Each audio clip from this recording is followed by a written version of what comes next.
Hello everyone. आज हम लोग डिस्कस करेंगे 20 इम्पोर्टेंट MCQs। ये करंट अफेयर्स का पार्ट है जो कि फर्स्ट इन इंडिया में पहली बार हो रहा है। ऐसे करंट अफेयर्स जो है 2025 में जो इम्पोर्टेंट है वो हम लोग यहाँ पर 20 MCQ के साथ डिस्कस करेंगे। और ये फर्स्ट इन इंडिया है, मतलब भारत में पहली बार हो रहा है 2025 में। ऐसे काफ़ी सारे फैक्ट्स हैं, तो अभी इस वीडियो में हम 20 फैक्ट्स कवर करेंगे। और ये वीडियो सीरीज़ में मैं और भी वीडियो लाऊंगा जिसमें फर्स्ट इन इंडिया और डिस्कस होता रहेगा, 2-4 वीडियो आएगा। तो देखो, पहला है कि India second longest cable stayed bridge is located in which state. India second longest cable stayed bridge, ये जो है ये कर्नाटका में लोकेटेड है। और फास्ट लॉन्गेस्ट जो ब्रिज है वो है सुदर्शन ब्रिज। और सुदर्शन ब्रिज जो है वो आपका गुजरात में है। ठीक है, सुदर्शन ब्रिज है सबसे most longest cable stayed bridge in India, जो कि गुजरात में है। और सेकंड लॉन्गेस्ट ब्रिज है कर्नाटका में।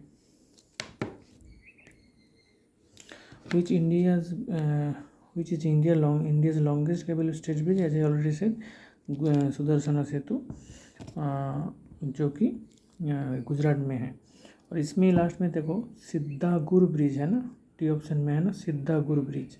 वही जो पिछला वाला MCQ में जो हम डिस्कस किया था ना कि second longest cable stayed bridge Karnataka का, उसी का नाम है सिद्धागुर। ठीक है, तो कर्नाटका में लोकेटेड है सिद्धागुर ब्रिज, जो कि सेकंड लार्जेस्ट है। और इंडियाज़ लॉन्गेस्ट है सुदर्शन सेतु, जो कि गुजरात में है। India's fast cable stayed rail bridge, हाँ ये देखो केबल स्टेड रेल ब्रिज जो इंडिया में पहली बार हुआ है, ऐसा कहाँ है? अंजी खाद ब्रिज, ये उत्तराखंड में है। ठीक है, ये अंजी खाद ब्रिज है जो कि उत्तराखंड में है। शायद उत्तराखंड में ही होगा, एक बार चेक कर लेना। तो नाम है इसका Anji Khad bridge. Who innovated the world's highest rail arch bridge, Chenab bridge. ये तो बहुत न्यूज़ में आया था, तुम लोग को पता होगा कि PM मोदी ने अभी 2025 में इनोवेट किए हैं world highest rail arch bridge, जो कि चेनाब नदी में है। हमारा चेनाब रिवर पता ही है तो क्या है, इंदस रिवर का एक ट्राइब्यूटरीज है। तो उसी के ऊपर चेनाब में PM मोदी ने इनोवेट किया इसको। और इसका हाइट 359 मीटर है। 359 मीटर इसका हाइट है। ठीक है, और ये जो स्टेट होगा इसका ये है जम्मू एंड कश्मीर। ठीक है, Jammu Kashmir. World first 3D printed train station is located in. तो देखो 3D प्रिंटेड स्टेशन मतलब 3D प्रिंट मतलब क्या होता है पता है? बहुत जल्दी उनका प्रिंटिंग या तो पेंटिंग या तो डेकोरेशन बहुत जल्दी हो जाता है जब, तब उसको 3D कहला जाता है। तो कि जापान में हुआ है ये, और 6 घंटा में कंप्लीट हो गया था। तो पेंटिंग जो था 6 घंटा में कंप्लीट हो गया था, इसलिए है 3D कहला जा रहा है, जापान में हुआ है। India's fast quantum computing village is coming up at Amravati. Amravati कहाँ का है? आंध्र प्रदेश का है। अमरावती विलेज है आंध्र प्रदेश का, जो कि फास्ट क्वांटम कंप्यूटिंग विलेज है। Where was India's first indigenous automated biomedical waste treatment plant setup? बहुत इम्पोर्टेंट है। एम्स दिल्ली है कि सही है, एम्स दिल्ली है। ठीक है, Where was India's first indigenous automated, indigenous मतलब क्या है? देसी। ऑटोमेटेड मतलब जो कि मतलब ज़्यादा मैनुअल लेबर नहीं देना पड़ता है। Biomedical waste treatment plant AIIMS Delhi में हुआ है। India's first glass bridge on sea, बहुत इंपॉर्टेंट है ये, एक्चुअली ये कन्याकुमारी में है, Tamil Nadu. Who developed India's first hyperloop test track, हाँ ये है आईआईटी मद्रास। हाइपरलूप मतलब कि बहुत लूप होगा उसमें, जो ट्रैक बनाए जो इन लोगों ने आईआईटी मद्रास में बनाए। हाइपरलूप मतलब बहुत सारा लूप है, एक टेस्ट ट्रैक बना है जिसमें काफ़ी सारा लूप्स हैं। तो 422 मीटर का लेंथ है इसका, लेंथ भी थोड़ा ध्यान रखिएगा, 422 metre. India's fast indigenous fast breeder reactor is located at Kalpakkam, ये तमिलनाडु में है, ठीक है, कालपक्कम तमिलनाडु में है। अब देखो ब्रीडर रिएक्टर मतलब ब्रीडर से कोई लेना देना नहीं है।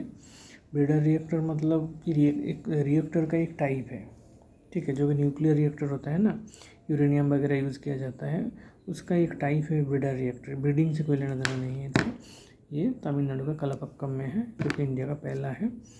ये देखो सुदर्शन सेतु तो गुजरात में हम लोग बोल चुके हैं। Which state fast implemented schedule class सब क्लासिफिकेशन, हाँ ये है तेलंगाना। तेलंगाना में अभी 2025 में क्या किए हैं, शेड्यूल कास्ट के अंदर जो सब क्लासिफिकेशन है उसको भी मान्यता दिया गया है, और वो 59 सब क्लासेस का जिक्र किया है। और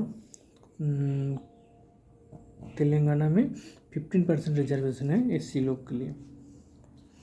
India's first Ayurvedic diagnostics devices नदी तरंगिनी, देखो नदी तरंगिनी ये क्या है, आयुर्वेदिक डायग्नोस्टिक डिवाइस है। क्या डायग्नोस करेगा ये, पल्स रेट, जैसे हम लोग पल्स नापते हैं ना, तो ये पल्स को चेक करेगा ये नदी तरंगिनी।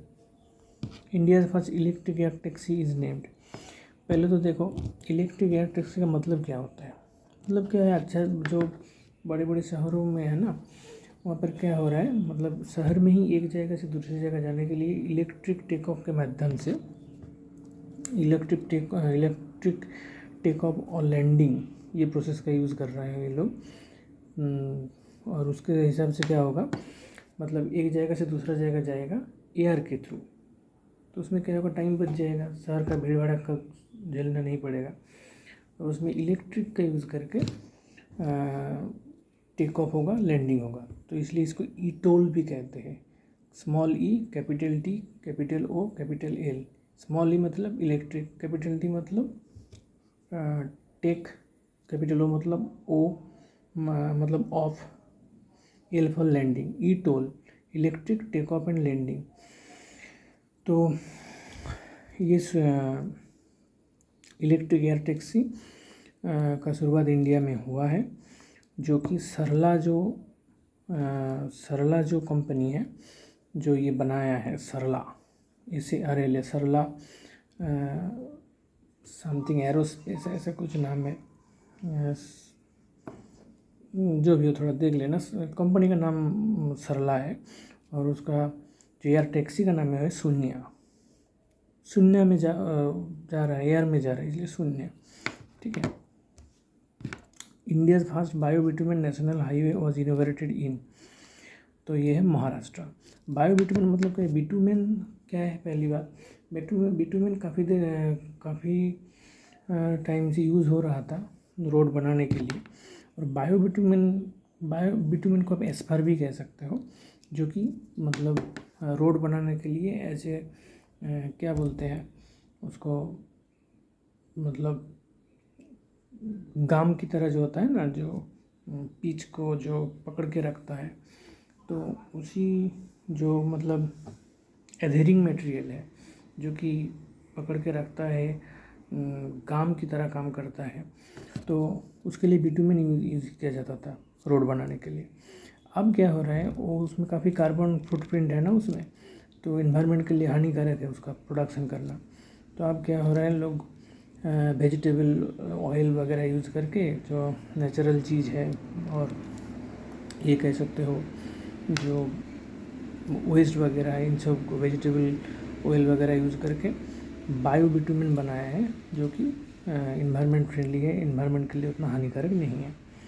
तो वो बायोबिटुमेन का इस्तेमाल शुरू हो गया है भारत में, और बायोबिटुमेन का यूज़ करके जो रास्ता बनाया गया है वो महाराष्ट्र में है नेशनल हाईवे 44, नेशनल हाईवे 44 जो कि नागपुर से मानसर जाता है, नागपुर से मानसर जाता है। उसमें पहली बार बायोबिटुमेन का इस्तेमाल हुआ है। Where is India first green hydrogen fueling station setup, Leh Ladakh, याद रखना बहुत इंपॉर्टेंट है।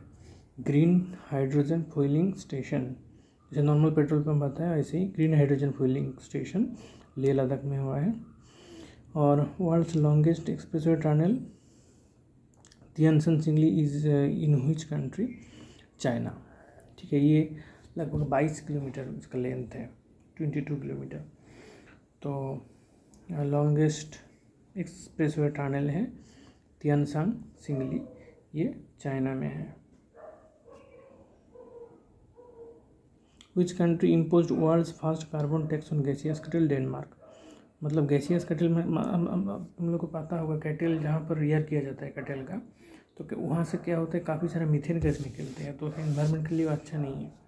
तो वही एनवायरनमेंट का पॉल्यूशन का मतलब रोकने के लिए उसको देखते हुए डेनमार्क ने क्या किया है कि भाई अब तुम गैसियस कैटल रहोगे, मतलब जो कैटल ज़्यादा गैस मीथेन वगैरह प्रोड्यूस करता है, एनवायरनमेंट को दूषित करते हैं, उसके लिए तुमको वो क्या कर रहा है, मीथेन बना रहा है, मतलब कार्बन बढ़ा रहा है एनवायरनमेंट में, तुमको कार्बन टैक्स देना पड़ेगा, ताकि मतलब लोग में जागरूकता बढ़े, टैक्स के मारे वो ज़्यादा वो कटलियरिंग ना करे और एनवायरनमेंट थोड़ा बच जाए। इसलिए डेनमार्क ने ये इनिशिएटिव शुरू किया है। वर्ल्ड्स फर्स्ट वुडन सैटेलाइट, बहुत इंपॉर्टेंट है। वुडन सैटेलाइट पहली बार तैयार किया है किसने, उसका नाम है लिग्नोस्टैट, और उसको तैयार किया है नासा तैयार किया है, लिग्नोसैट इसका नाम है। ठीक है।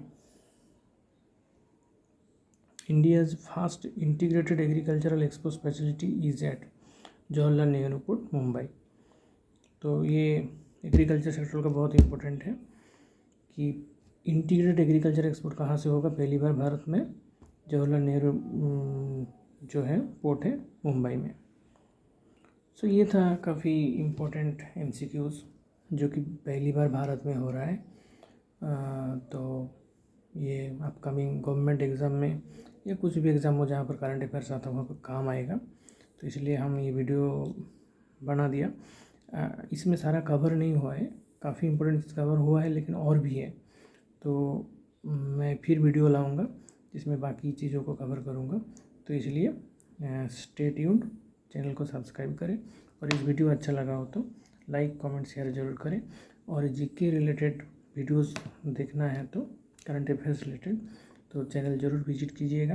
वहाँ पर अगस्त 2025 का इंटरनेशनल और नेशनल करंट अफेयर्स कवर किए हैं, और एक्सियम 4 मिशन के बारे में और उसमें इसरो का क्या इन्वॉल्वमेंट है उसके बारे में एक वीडियो बना है, वो देख सकते हैं, बहुत इंपॉर्टेंट है। और जल जीवन मिशन जो कि अभी काफ़ी चर्चा में है, तो जल जीवन मिशन के बारे में भी एक वीडियो बना है, वो उसको भी देख सकते हैं। अंतिम तक देखने के लिए बहुत बहुत धन्यवाद। Thank you.